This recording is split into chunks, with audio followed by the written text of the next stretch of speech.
All right, let's get real about finding antibiotics when the world has gone full meltdown.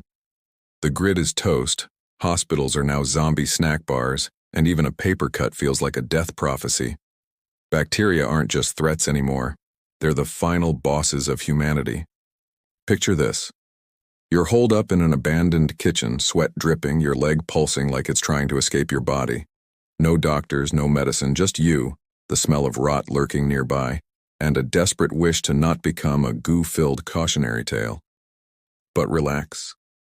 We're about to coax some life-saving science out of whatever scraps the apocalypse hasn't chewed up yet. Step 1. Scavenging. Anything old, weird, or vaguely edible becomes a scientific treasure. Stale bread. That wrinkled fruit rolling around a ruined pantry.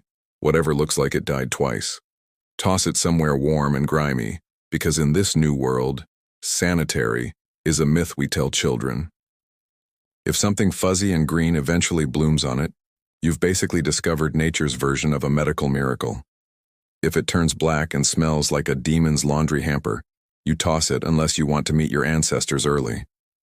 Next comes the messy part, turning that moldy monstrosity into something vaguely useful.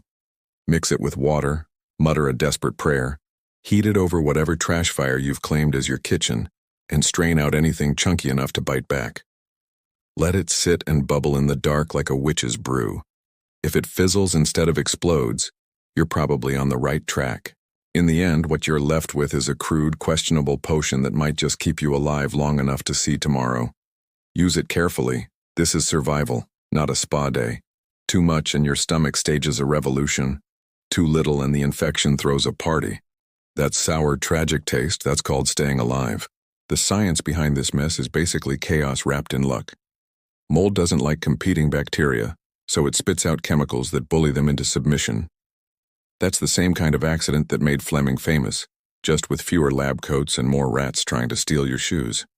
So if your fever drops and you're not hallucinating radioactive squirrels, congrats, you just pulled off apocalypse-grade bioimprovisation. And if it doesn't work, well, at least you went out with style. In the end, that's the universe's favorite joke anyway.